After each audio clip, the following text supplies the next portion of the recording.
Mueller grand jury witness cryptically suggests he's in legal jeopardy. As the most reliable and balanced news aggregation service in the world, RWN offers the following information published by Daily Caller. Jerome Corsi, a journalist known for pushing the Obama birther conspiracy theory, suggested on Thursday that he could face prosecution in the Mueller probe. On his daily webcast, Corsi became emotional at times as he cryptically referred to the extreme mental pressure he has faced since being subpoenaed by Mueller. Corsi has appeared twice before Mueller's grand jury. He expressed concern about what he foresees coming down the pike. Journalist Jerome Corsi cryptically suggested he could be in legal jeopardy in the Mueller investigation during an at times emotional appearance on his web show Thursday. "Thank God I'm still with the family, right now. I plan to be the rest of my life," Corsi said during an hour-long broadcast of his web show. "Don't know if I can promise that given what I foresee coming down the pike." Corsi, a former InfoWars reporter, has appeared twice before a grand jury being used in the special counsel's investigation of possible collusion between Donald Trump's presidential campaign and the Russian government. Special counsel Robert Mueller, the former FBI director leading the probe, appears interested in Corsi's interactions with Roger Stone, the longtime Trump confidant who is said to be a target in the investigation. Corsi, 72, said Thursday that he would not comment specifically on the Mueller investigation. But he made remarks throughout the show that suggested his involvement in the probe is more dire than has been reported so far. Corsi said that he has been under extreme mental pressure since he first became involved in the investigation. "I thought psychologically from time to time I was going to break," he said.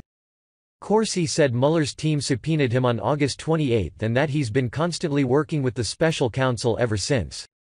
Corsi has met with prosecutors for numerous interviews and testified to the grand jury in Washington, D.C., on September 21 and November 2. He said he will miss his show Friday because he will be with his attorneys most of the day. He also announced that he will be setting up a legal defense fund next week. Given his reluctance to comment specifically on the Mueller investigation, it is difficult to tell why Corsi could be in legal trouble. He suggested that he could soon be in the national spotlight.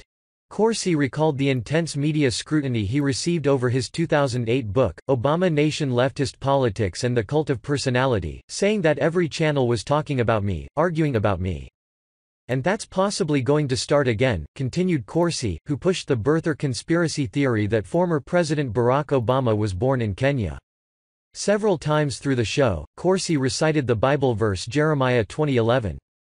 "But the Lord is with me as a mighty terrible one, therefore my persecutors shall stumble, and they shall not prevail, they shall be greatly ashamed, for they shall not prosper, their everlasting confusion shall never be forgotten," Corsi said. "From what I'm foreseeing is going to be happening to me, I'm begging God to let it be passed from me," said Corsi. "If God chooses not, I will go through it, and I will be thinking about this passage if they want to put me in solitary confinement until I go insane."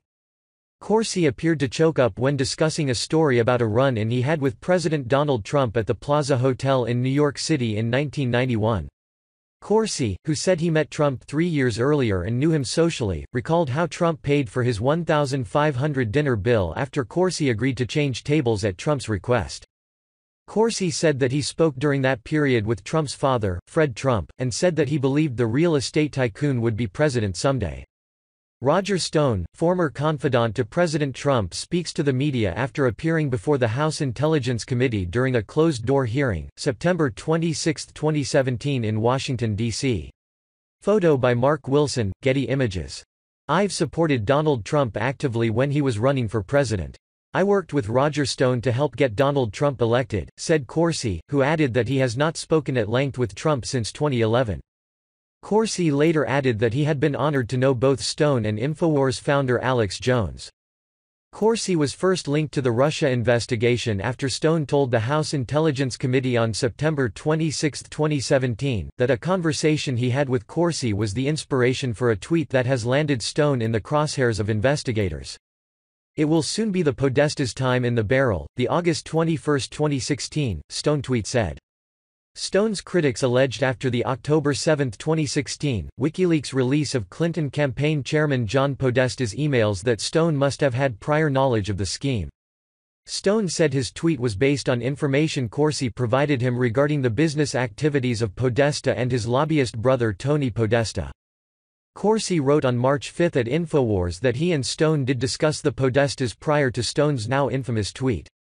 He wrote, "I will affirm again in print, that Stone's claim about his August 21, 2016, tweet was based not on advance knowledge of WikiLeaks posts, but on research I had been conducting into then-published evidence provided in the Panama Papers of Podesta's clandestine offshore dealings with Russia."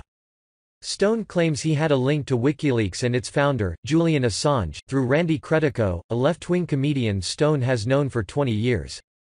Stone has insisted that Credico provided him vague information confirming that WikiLeaks planned to release documents that would roil the campaign. Stone says he did not know the content, source or exact timing of the release. The exact nature of Mueller's interest in Corsi remains unclear, but NBC News reported on October 25 that Mueller's team had information suggesting that Corsi may have had prior knowledge that Podesta's emails had been stolen and provided to WikiLeaks. According to the report, Mueller's team is inquiring whether Corsi told Stone before WikiLeaks released the emails. NBC also reported that Corsi and Stone sent messages to members of the Trump campaign in which they appeared to take credit for the release of the emails. Stone also denied hearing from Corsi about Podesta's emails or WikiLeaks plans. "He never told me that. That's new news. He never sent me anything of the kind," Stone told the Daily Caller News Foundation. Tweets that Corsi sent just days before WikiLeaks released Podesta's emails suggest that he did not have details of the contents of the leak. "If Assange has the goods on Hillary, he ought just to drop the goods," Corsi wrote on October 2, 2016. "Otherwise, he's going to make a fool of himself." Jerome Corsi. "If Assange has the goods on Hillary, he ought just to drop the goods to make a fool of himself." Corsi sent the tweet just ahead of a press conference where Assange was to make a major announcement regarding the release of documents he had been teasing for weeks. Assange held the press conference but did not release documents or provide details about what would be released. "So Assange made a fool of himself," Corsi wrote on October 4, 2016. "Had zero, or he would have released it. Will take grassroots on internet to get truth out, beat Hillary." Jerome Corsi. "So Assange made a fool of himself. Had zero, or he would have released it. Will take grassroots on internet to get truth out, beat Hillary. I'm still not going to contact him. Never have and have no intention of doing so," Corsi said during his August 31 web show, the last before taking a 2-month hiatus. "I could see coming down the road this Russian collusion fantasy." Corsi offered harsh words for Mueller and the investigation in that web show, which was aired 3 days after Corsi was first subpoenaed. He accused Mueller of being part of a criminal coup d'état and reacted to Stone's claim that he could be indicted in the investigation. "I don't know what for," Corsi said. "I don't think Mueller has anything new that will prove Russian collusion. I just don't see it.